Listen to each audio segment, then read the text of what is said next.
The cold, damp air of early January hung heavily over the two-room house on East Tupelo's humble streets. Inside, Gladys Presley clutched her husband Vernon's hand, her face tense with the pain of labor.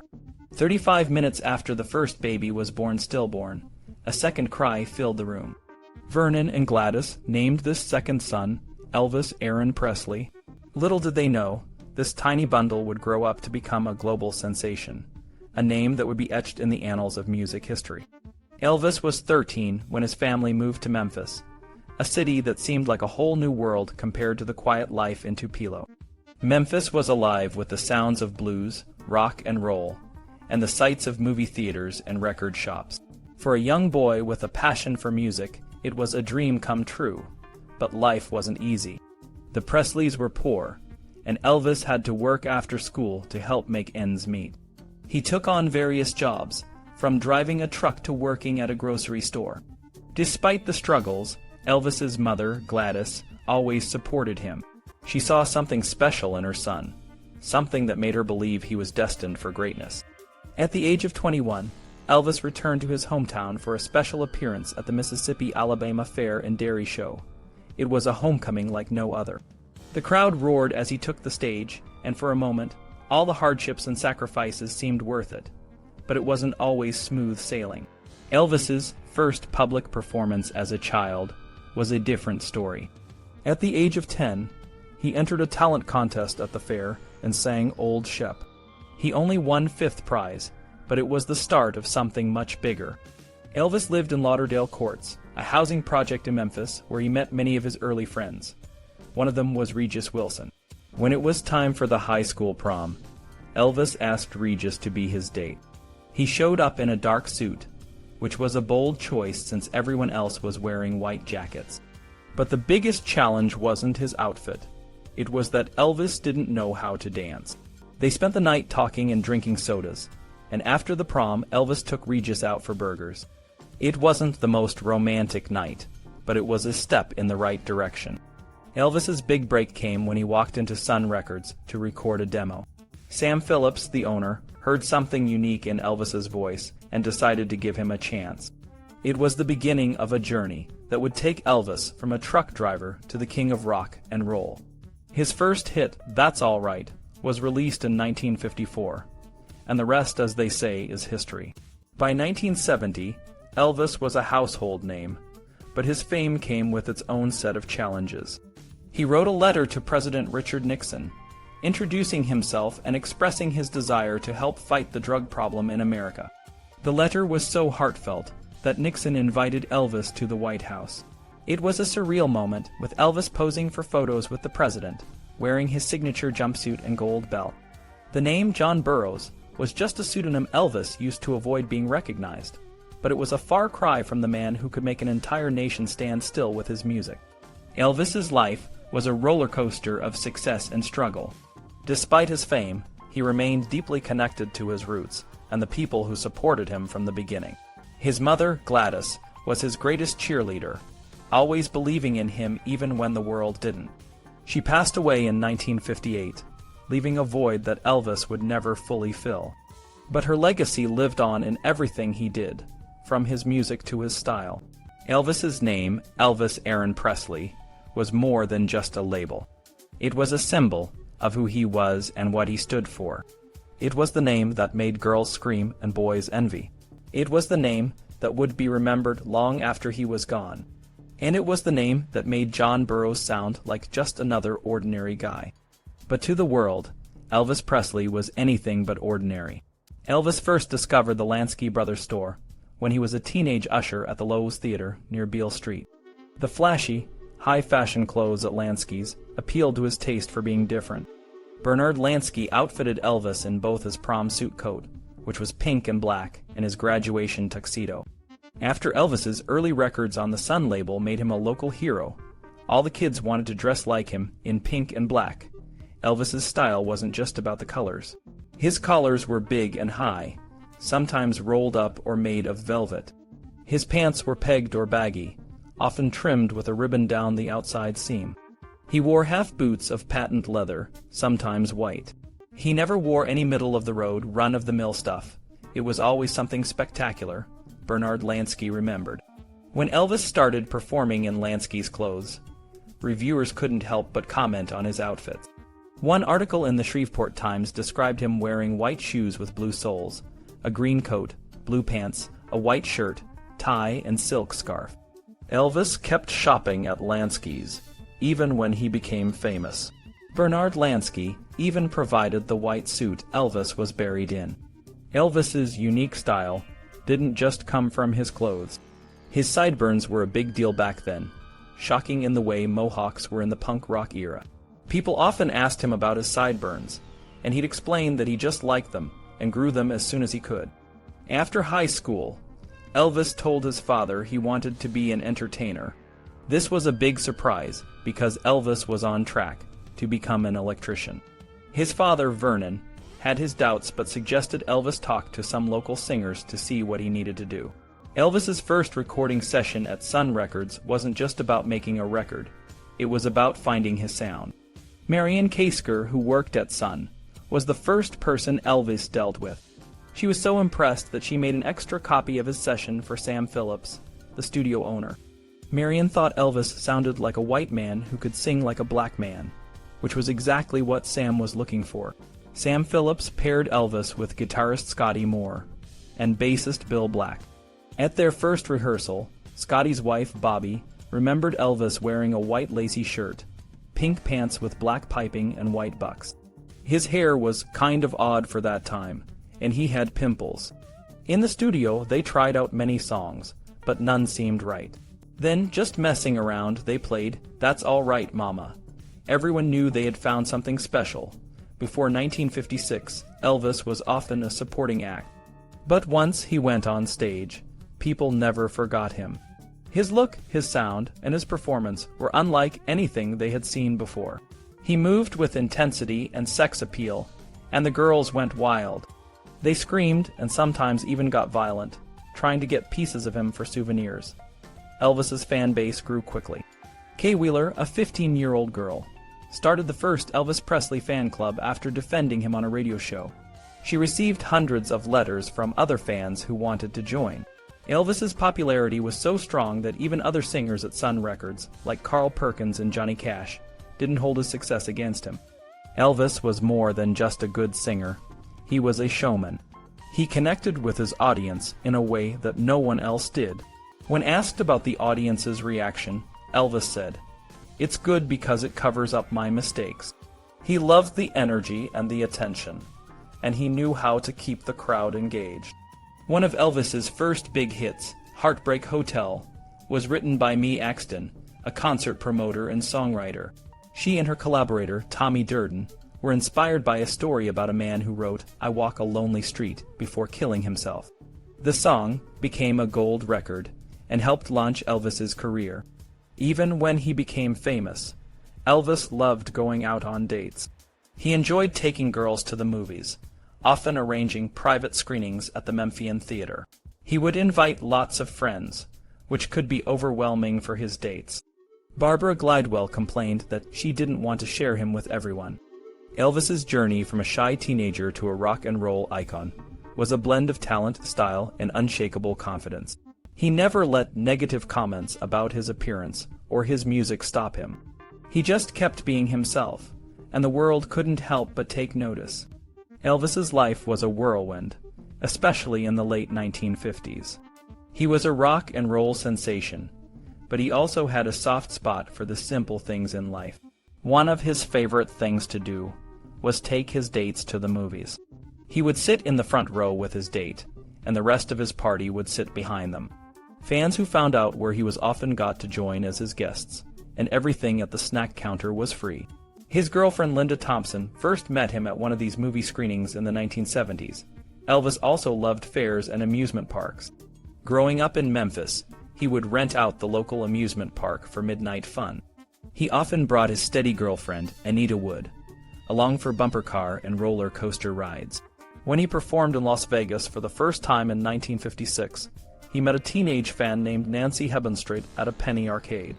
They had a fun day together, taking photos in a photo booth, but Nancy's jealous boyfriend later ripped up the pictures. Elvis's house in Memphis was a special place.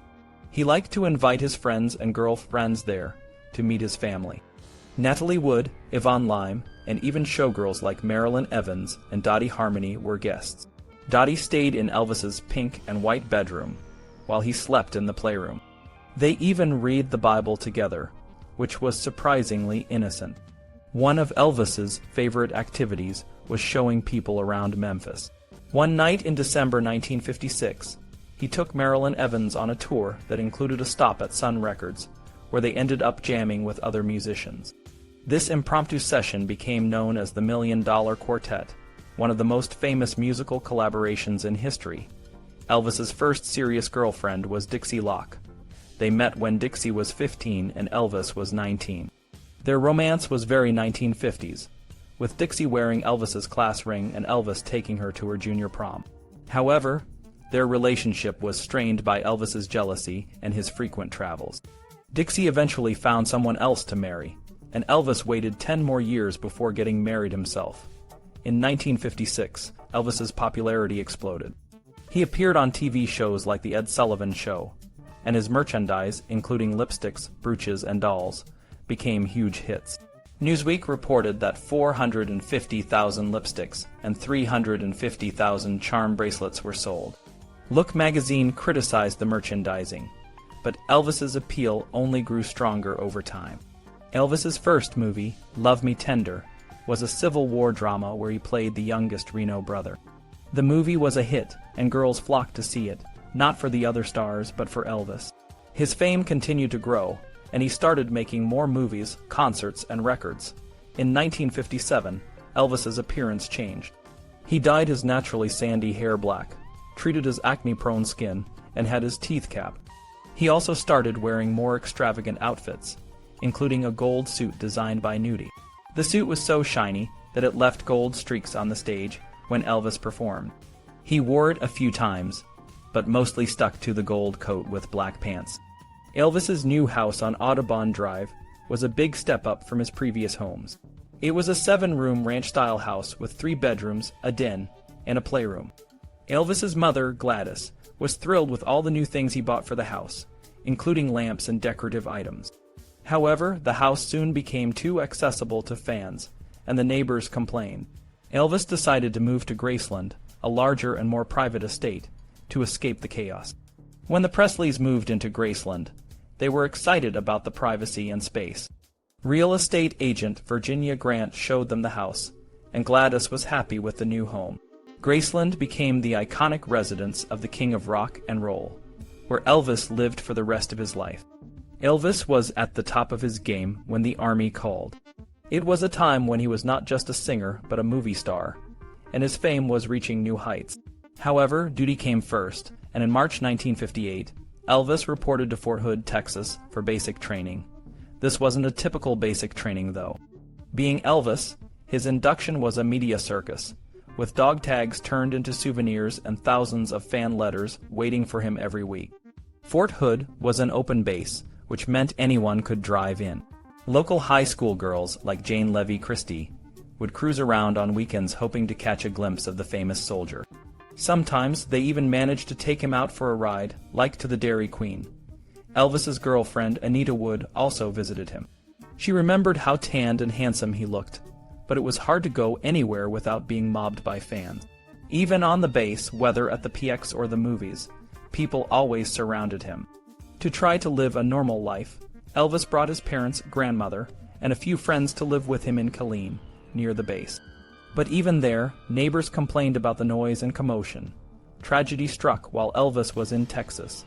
His mother, Gladys, became seriously ill. Her doctor recommended she return to Memphis, and Elvis was granted emergency leave to be with her. Despite his distress, he had to leave her side to go back to Graceland to rest. His father, Vernon, was with her when she passed away. Losing his mother was a devastating blow, but the Army provided a structured environment that helped him cope. In September 1958, Elvis was shipped off to Germany. It was there that he met a 14-year-old American schoolgirl named Priscilla Beaulieu. Her father was stationed nearby, and she found Elvis at a vulnerable time. He was grieving and lonely, and she saw a side of him that was different from the movie star persona. Priscilla said, I didn't get the sense of him being a movie star per se. You did, but you didn't. He was very insecure. He didn't know where his career was going after he got out of the army. Elvis wrote letters to his girlfriend, Anita Wood, back home. He wasn't much of a writer, but he would imagine her lying beside him in his bunk and sign his letters Elvis Presley.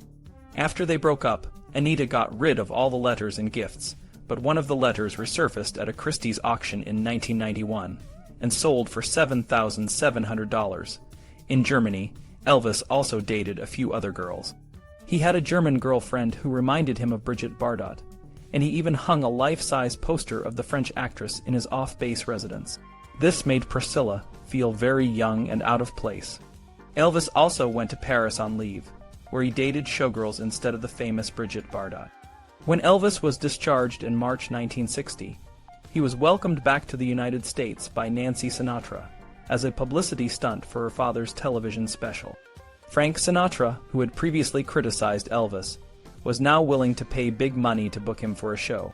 Elvis's style had changed. He sang in a more sophisticated manner and moved less, but he still got the audience to squeal.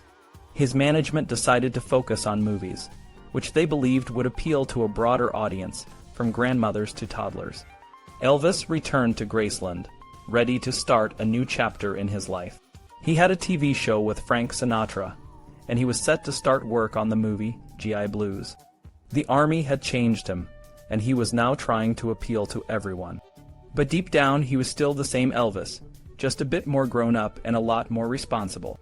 Elvis kept making movies, but it wasn't always easy. Hollywood didn't know how to handle him. They tried to fit him into roles that didn't match his unique style. Instead of playing characters that felt natural, they gave him roles with names like Walter. Can you imagine Elvis as a Walter? It just didn't work. Elvis wasn't used to not being in control. When he sang, he chose the songs, ran the recording sessions, and put together his concerts. But in Hollywood, he was just an actor following someone else's script. He made a lot of movies, sometimes 3 a year. He lived in a big mansion in Bel Air with his friends from back home, and went back to Memphis whenever a movie wrapped. He also visited places like Palm Springs, Hawaii, and Las Vegas for vacations. He recorded soundtrack albums and a few non-movie songs, but his main focus was on making movies. Why did he keep doing it? Money, of course. In 1965, a local Memphis newspaper estimated that Elvis made almost $5,500,000. That's a lot of money, even by today's standards. His films might not have been the best, but they paid the bills and allowed him to live the lifestyle he loved. Girls loved Elvis's movies for different reasons. Some liked him as a doctor in Change of Habit, others as a soldier in G.I. Blues, and some as a beach boy in Blue Hawaii. There were so many different versions of Elvis on screen. It was like having 31 flavors of ice cream to choose from. Plus, he always looked great in his movies and had romance with beautiful co-stars like Anne Margaret, Mary Tyler Moore, and Ursula Andress.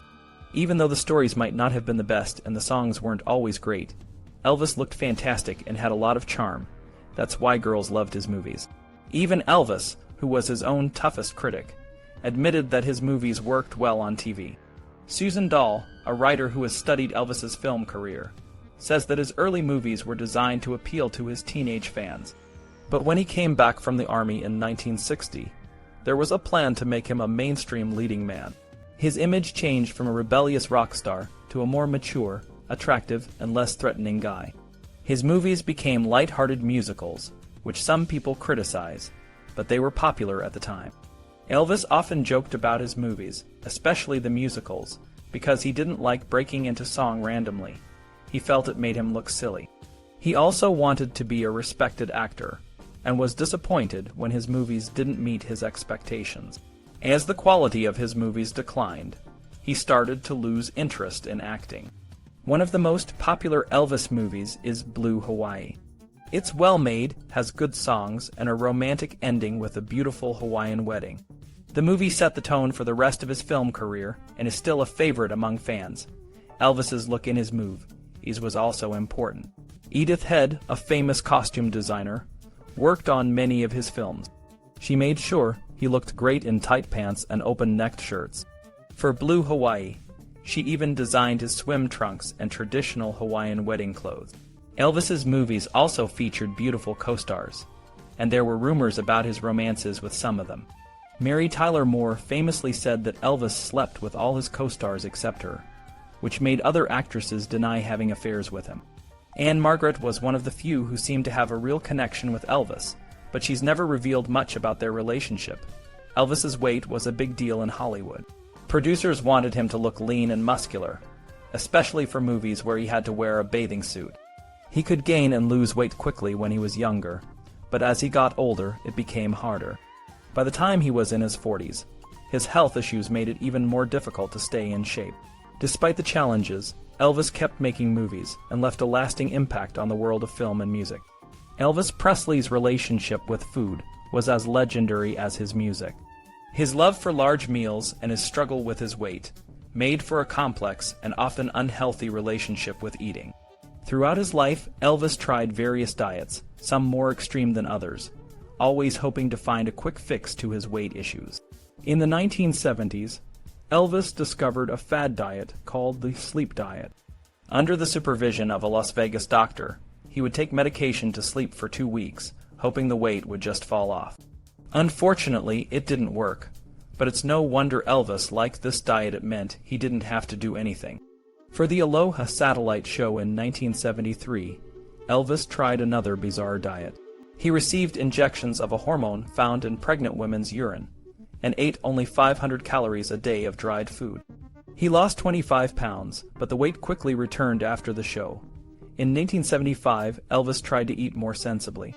His diet included fruits like cantaloupe, honeydew melon, apple slices, and banana chunks, along with cottage cheese before bed. But this healthier eating didn't last long. Actress Janice Pennington once saw Elvis in Los Angeles, wrapped in saran wrap under workout clothes, trying to sweat off the weight before a Vegas show. Even in the days leading up to his death, Elvis was on a starvation diet to prepare for his upcoming tour. This was the last diet he ever attempted. Elvis's appetite was as big as his fame. His girlfriend Dixie once said that he ate 8 deluxe cheeseburgers, 2 bacon lettuce tomato sandwiches, and 3 chocolate milkshakes in one sitting. When Priscilla first met him, she watched him devour 5 gigantic bacon sandwiches. Despite his love for high-calorie foods, Elvis never lost his taste for simple, home-cooked meals like peanut butter and banana sandwiches. Elvis was a red meat lover and didn't care much for fish or chicken. He preferred his vegetables heavily battered and fried, and even hamburger buns were browned in melted butter. The calorie and fat content of his meals were often sky-high, which is why he struggled with his weight. If you want to enjoy Elvis's favorite meals without packing on the pounds, there are healthier alternatives. For example, you can make a bacon and biscuits breakfast with reduced fat Bisquick and meatless bacon. A 4-egg Spanish omelet can be made with egg beaters and reduced fat cheese. For lunch, a cheeseburger can be made with a Boca burger and a Wonder Bread light bun. Even his famous peanut butter and banana sandwich can be made with reduced fat peanut butter and Wonder Bread light. Elvis's hair was as iconic as his music. In the 1960s, producer Hal Wallis complained that Elvis's hair looked like a wig in his films. This led to a lot of attention being paid to his hair. His hairdresser, Larry Geller, became more than just a stylist. He was a close friend and confidant. Geller revealed that Elvis's hair was actually very fine and weak, but he managed to give it the body and style that made Elvis look like a star. Elvis's hair went through many changes over the years. In the 1970s, it got bigger, longer, and more teased, with huge sideburns. Even though it wasn't always perfect, Elvis's hair was a big part of his image. His natural hair color was light brown, but he dyed it to achieve the iconic dark look. Elvis's life was a mix of highs and lows, from his legendary performances to his struggles with weight and health. Despite the challenges, he left behind a legacy that continues to inspire and captivate fans around the world. Elvis Presley's hair was as iconic as his music. His hairstylist, Larry Geller, shared many secrets about how he maintained Elvis's beautiful locks. Even when Elvis was very sick, his hair always looked perfect. Larry used special products to keep Elvis's hair strong and healthy. He avoided regular shampoos and used mild, pH balanced shampoos from health stores. He mixed in jojoba oil, aloe vera, biotin, and vitamin E to nourish the hair. He would massage Elvis's scalp and brush his hair to protect it from the damage caused by dying. Elvis's hair was a big part of his image. In the movies, his hair was always styled and sprayed to look perfect. On stage, his hair was longer and a bit more natural, but it still looked great. At home, Elvis would have his hair done every night before the girls came over. He was very particular about his appearance and wanted to look his best all the time. Larry would spend hours styling Elvis's hair, making sure it was just right. Elvis's hair was so important that even after he passed away, Larry styled it one last time. He used creative methods, like using mascara to cover the gray regrowth, to make Elvis look perfect for his final goodbye. This shows how much Elvis's hair meant to him and his fans. Elvis's personal life was also very interesting. He met Priscilla Beaulieu when he was in the army and she was just a teenager. They developed a close relationship, and Priscilla eventually moved in with Elvis. Their relationship was well known, and people often wondered when they would get married. Finally, on May 1st, 1967, they tied the knot in a private ceremony in Las Vegas. The wedding was quick and quiet, but it made headlines. After they got married, Priscilla became a full-time wife and later a mother to Lisa Marie Presley. She was often seen as a trophy wife, but she was also a strong and independent woman. She opened a boutique, became a commercial spokeswoman, and eventually took over the management of Elvis's estate. She has been very successful in keeping Elvis's legacy alive and well. Elvis's sexual preferences were a bit unusual, but not necessarily kinky. He liked certain things, like white lace panties and oral sex, and he often took photos and videos of his partners. However, he had a strong aversion to women who had children, which affected his relationships. Despite these quirks, Elvis was known for being gentle and considerate with his partners. Elvis Presley's life was filled with music, fame, and controversy. His hair, his marriage to Priscilla, and his personal preferences all contributed to the legend of the King of Rock and Roll.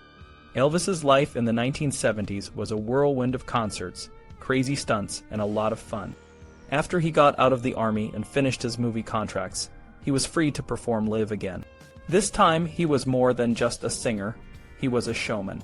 His concerts were all about him, his band, and the energy he brought to the stage.